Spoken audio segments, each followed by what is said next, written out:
Most of you know, some of you know that I went to seminary. I graduated from seminary in 1970, so that means between 67 and 70, I was at Chicago Theological Seminary. And I learned a lot about religious history and Bible and all that stuff. Most of what I learned about religious practice, however, I learned through my work with the Ecumenical Institute under studying around or somehow with a guy named Joe Matthews. And this series of sermons this year is really an attempt to, on my part, to figure out what it was that he was onto that is helpful to the 21st century. So this is what he wrote back sometime in a talk that he gave somewhere. I don't know. It's in a collection of his writings that some of us have worked on. The 19th century, he said, was great for ideology. We were preoccupied with doctrine, not only religious, but with the abstractions of life, with the rational. We've gone through much since then. Life has ground our noses into our own existence. Since the 19th century spilled over into the 20th century, many of us have stayed up half the night and argued over abstract doctrine of a secular religious nature. But that metaphysical approach is gone.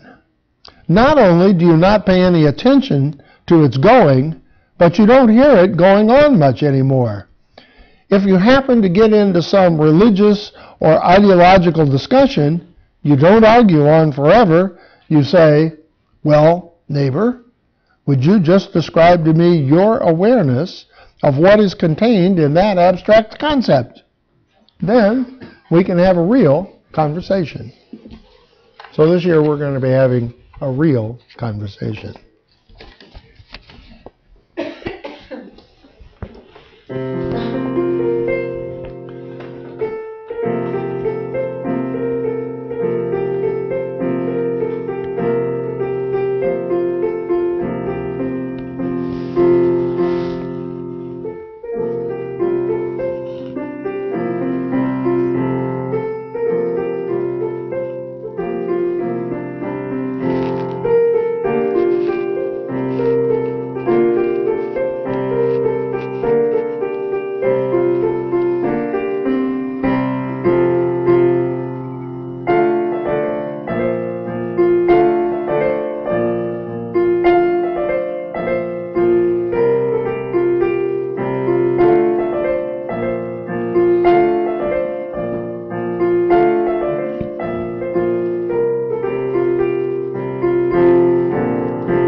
Another Betsy original.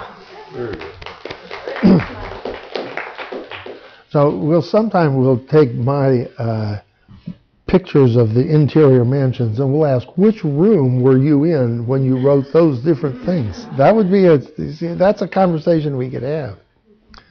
This sermon today, about half of this sermon is called What I Don't Want to Talk About for the Rest of the Year. And then the other is a kind of an overview of what I am going to talk about. So to use the analogy that I had from last time about a map of reality, it's sort of like if somebody was going to move to Greensboro and you said, well, I'll show you around, you might take them over to Prissy Polly's over in Kernersville, but you'd say, look, This is not Greensboro. It's near Greensboro, but it's not Greensboro. Or you might go over to Elon College and you say, well, this is Elon College. It's sort of central North Carolina, but this isn't Greensboro. And then you show people Greensboro. So that's what I want to do. I want to say, this is not what I'm talking about. That's not what I'm talking about. This is what I'm talking about. That's what I'm doing. So this year is dedicated to exploring our interior mansion. What I want to do is use the analogy of the human interior like a house with different rooms. Now that's a metaphor, and you can't, I want somebody to say, well, where is this room? Over here or over here? No, it's not that kind of a thing. I'm using a metaphor. I'm trying to make a 21st century metaphor to talk about things that are real to all of us. What I'm not talking about, one of the things I'm not talking about is what gets broadly looped into spiritual experiences. Great times in nature when, whoa, man, and the beautiful sunset, sitting on Sunset Beach on a cool spring evening. Or all the things that get looped. I'm not talking about spiritual experience. Now, spiritual experiences sometimes happen when you're in your interior spaces being self-conscious about things, then you're aware, oh my goodness. That's okay, but I'm not talking about spirituality per se. The other world, as I said in last month's sermon, there is a reality, there is a spiritual reality called the other world. It sometimes breaks in, and when it does, it's impressive, but it breaks in on its own schedule. And you behoove you to pay attention to when it's here, but that's not what I'm talking about. When it does break in, it's like lightning. I told you last time about the lightning struck my house. I mean, listen, when I can do all the intellectual rationale about lightning, I know about lightning, positive, negative differences. But buddy, when lightning strikes the tree outside your house, it is an intrusion into your ground of being. You have a different appreciation of the natural world, and it is an awesome experience. That's not what I'm talking about for the rest of the year. It's real, but that's not what I'm talking about. I'm not also, I don't want to get bogged down in religious ideology and religious poetry and arguments about past articulations of religious understanding. Some years ago when I was a computer consultant, we had a client in Fredericksburg, Virginia.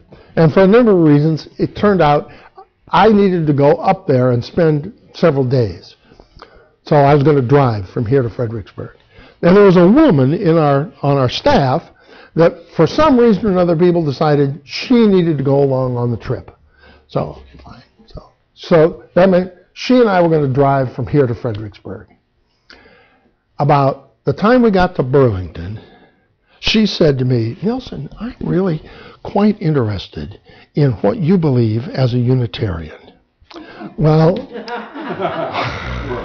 now, number one, she was a fundamentalist Baptist and I knew it. She opened the door, and I know for a fact we got 5 hours to Fredericksburg. Well, it was a long 5-hour conversation. But what happened was that when she and I could talk about everyday experiences that we would call profoundly religious experiences, we could find common ground. We could remember when you saw a dying person and you had to be with a dying person. We could share the kind of interior emotions and all that stuff. We could share at that level. Yeah, we found several. then she would say, well, therefore, that shows that the blood of Jesus removes all sins. And I'm like, whoa, where did that come from? Then you must believe in angels with big gold wings. Or where did that come from? So the problem is that in the past centuries, human beings have had profound experiences. They have explored their interior dimensions. But whenever you do that, you must talk about it in some language in order to communicate with somebody else. You have to use some language. And the language that people used in the past was language that was significant in their cultural framework, but the deductions from that, angels with wings, and then you start to have a conversation about what are angel wings made out of. Well, Sid and I have been having a conversation about the periodic table of elements, but that's a conversation you can have. But a conversation about the makeup of angel wings and the aerodynamics and wax, that's a conversation that you can't have. So I don't want to have that. I'm trying to start this conversation over again, and I don't want to get bogged down in all of that. Now, the second thing that I don't want to talk about, the second big thing that I don't want to talk about, a lot of people know that I have a scientific background as well as a religious background, so they think, oh, well, they'll give me a book. So I got a book I think it was called The God Spot. And somebody had done scientific research on the brain chemistry of meditating Buddhist priests. Well, it was interesting, but that's not the point of meditation. Zen meditation is not a chemical equation. There may be chemical things, but that's like trying to define a rose and say, well, here's the chemical equation of rose juice. Well, that's not you missed the rose. And so I don't want to go into that. I'm not trying to have that conversation. This is not a brain research conversation. It's also probably not psychology, and I'm probably not sociology. But I don't want to try to. This is not a scientific endeavor that I want to try to embark on this year. What do I want to? Well, that's harder. I want to use the poetry, and I want to say that each of us have an interior realm, like an interior house, interior rooms. It's like my house. I have a bedroom, and I have bathrooms and living room. There are different rooms, and I do different things in different rooms, and I take care of the rooms differently. One of the things Elaine and I learned early on is don't try to make family decisions in the bedroom.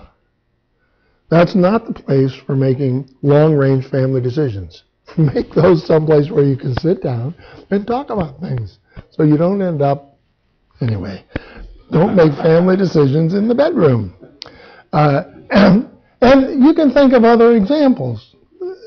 You do different things in different rooms, and you set those rooms up so that they help you do what you want to do in that room. My office is set up to be my office. I have a telephone, and I have a computer, and I have a printer. And that's where I do my office things. I don't do them in the living room.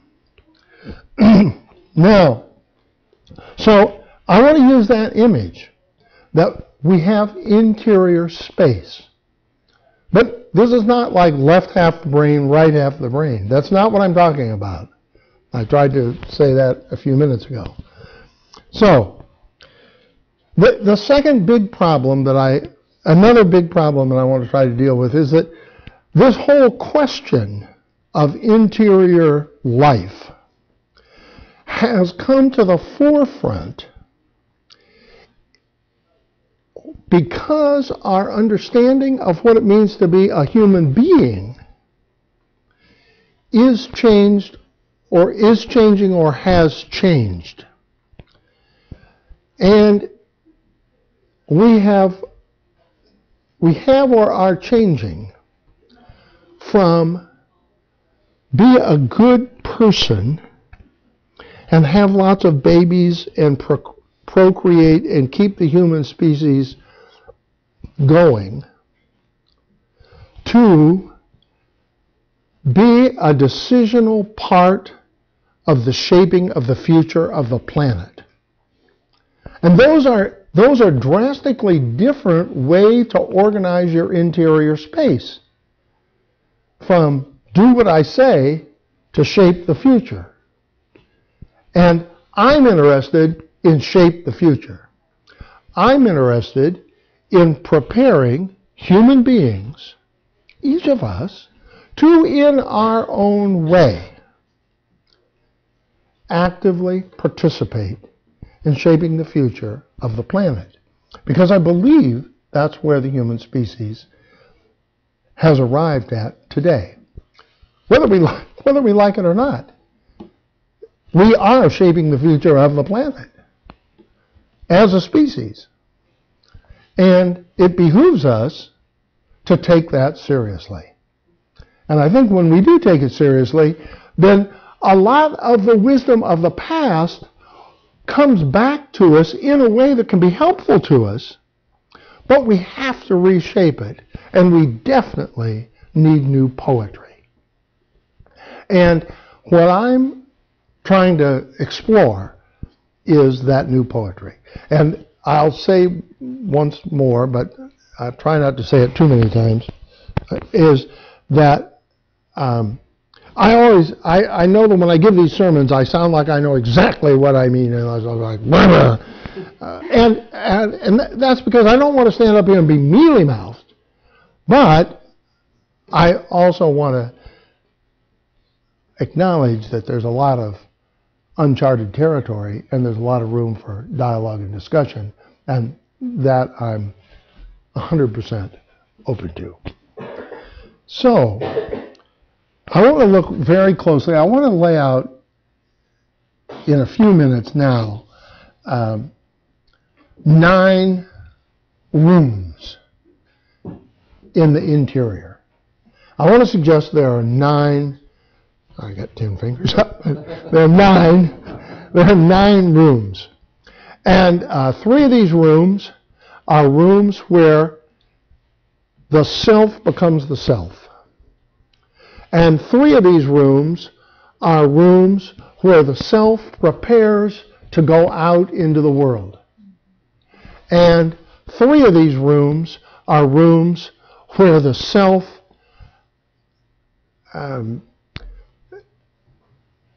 becomes self-consciously present to the radically other in the midst of life. I'm not sure that's the right poetry, but I may have to come back to that. So, for the self becoming the self, there are 3 big skills. 1, learning to pay attention. 2, building interior resolve. And 3, what I want to call union, or allowing myself to be self-consciously connected beyond myself. Now, historically, in the historic religious communities, oftentimes those got called meditation, prayer, and contemplation. But you have to be careful not to fall back into old traps. So, attention. what is it that, this is the room where you sit still and you try to listen to ideas that are coming from you don't know quite where. One of the things I did computer programming, and one time I was in real trouble, and I couldn't figure out how to get my program to work. So I went swimming, and about halfway through my 45-minute swim, back lap, counting, trying to pay careful attention to counting. 1, 2, 3, 4, 5. About halfway through, I said, "Well, now I know what's wrong with that computer program." 7, 8. And what do you do to yourself that allows you to get beyond the chatter of your mind? Which, I'm not against your mind. It's a great thing. But sometimes it just, you gotta say, shut up! So you need to have space in your life for allowing yourself to pay attention beyond your own good, clever ideas. Then there needs to be a room for building resolve. I want to talk about resolve as action before action. You got to do things. You got to do something sometime. But the trap is that you just get tick, tick, tick, tick, tick, tick, tick. Dewey. I wrote this note to myself. I have a 7-year-old kid that I treat as our godson, and he's decided he wanted to play chess. So I said, "Oh, well, I'll take him on." Well, the son of a gun beat me the second time, and I'm like, "Whoa, dude!" Well, I wasn't thinking ahead. He knows all the moves, and he caught me, and I said, "Well, anyway." That caught me aware of the fact that I was not thinking ahead. And that's and resolve or acting before acting is the space in your interior life where you try to where you envision the future and you think through so that you don't say stupid things. We'll look at that in more detail. But this is the whole area of interior space for what that song we sang today talked about, the eternal now. The eternal now is all of the past and all of the future present within me exactly now, and how you sort that through. And then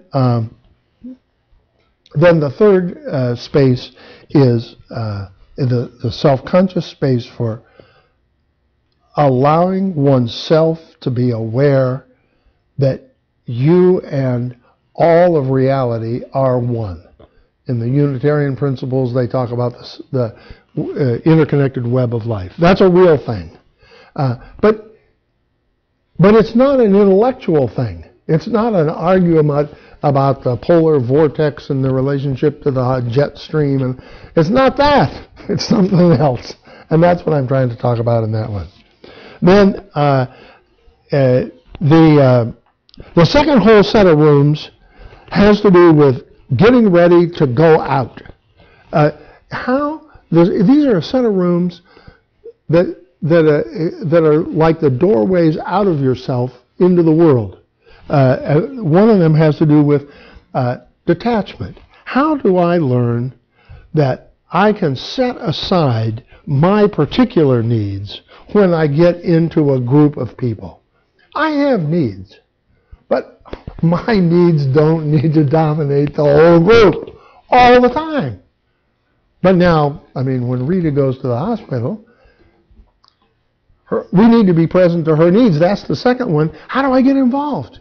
How do I understand that my energy and your energy are connected? And I need a room. I need space in my being for allowing me to connect my energy to somebody else's energy, and there are skills for doing that.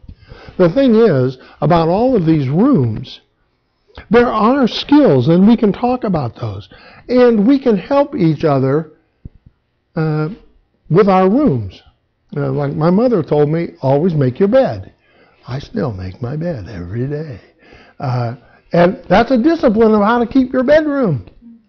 It's important. And there's also disciplines about how to set yourself aside, how to be involved. And then the third one of the interior of the corporate rooms is focus, willing one thing. Each of us, it's important when you run into somebody to know which way that person's heading. Where are you going? Where are you going? Where are you going? And if you say, well, I don't know where I'm going, that's not a very helpful person. It's hard to relate to a person. You say, well, where are you going? I don't know. Okay, well, when you figure it out, I mean, I'll relate to you as somebody who don't know where they're going. But what I want to meet is somebody who knows where they're going. Say, I'm headed this way.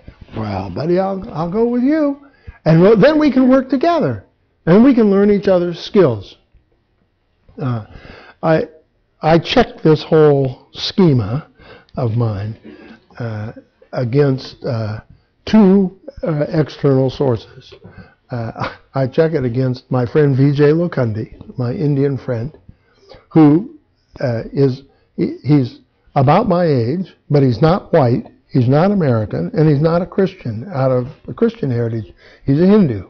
So I figure if this stuff, if Vijay and I check it against my dog to make sure that I'm not just dealing with a human phenomenon. But Vijay Lokundi and I, the reason we get along together is because we share a common focus. And we count on each other to know that I know he's headed that way. And I'm headed the same way. To serve the poor.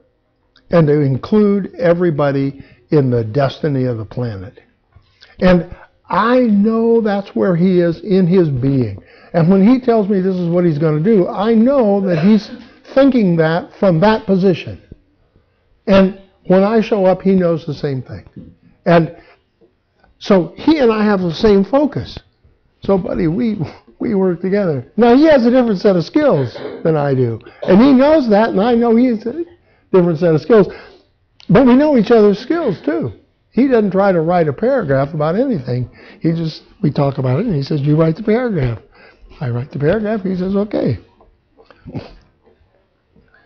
Then there's 3 rooms about the beyond, and I want to do one more thing before I'm done. So I want to go quickly through these. These rooms, there are 3 ways, 3 rooms that deal with the radical beyond. And here we don't have poetry for this. And you can, the old poetry would say, well, God. And that's a good word, except it has a lot of baggage that's pretty unhelpful. And it's like angel wings. I believe in angels. Let me tell you, angels come into my life, but that is not like, then you can't have a conversation about their wings. Let's put it. So God is real too. God is real, but it's not a real helpful word because it's not clear what the connotations are. So the 3 rooms in the dealing with the radical other are knowing, doing, and being. Knowing the radical other is how do you become aware of that which is not you. That D.H. Lawrence poem, I reached out and I touched that which was not I. Verily, it was not I. It was the unknown unknown. And it's not the unknown because you're not smart enough. It's the unknown because it's the unknown. Unknown. Unknowable. And it's really real. And it's really unknown.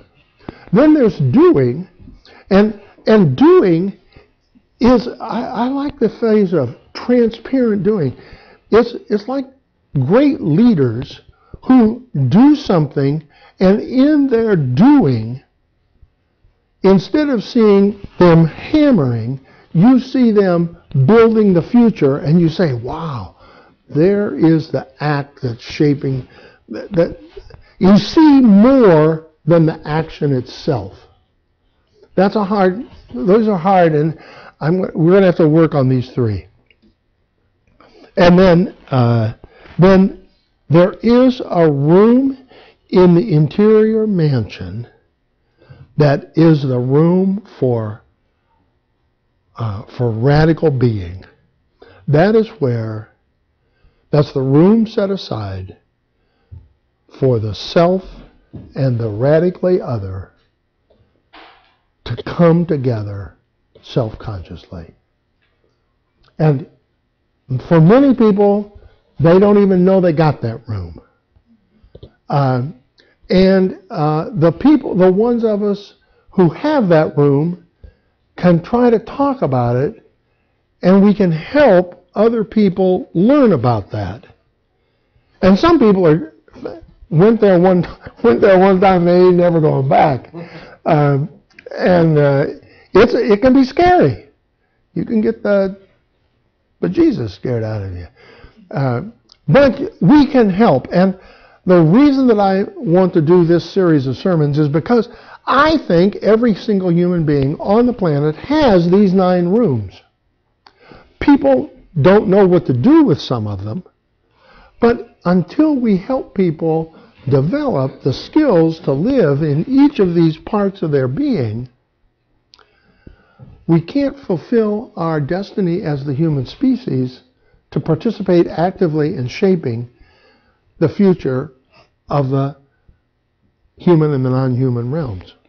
Now, last little point is, and I'll be quick about this, but I in my mind, this model of 9 rooms, which I have so far talked about sort of as my 9 rooms, also apply to groups. That is, every time this group has 9 rooms. We have the same 9 rooms.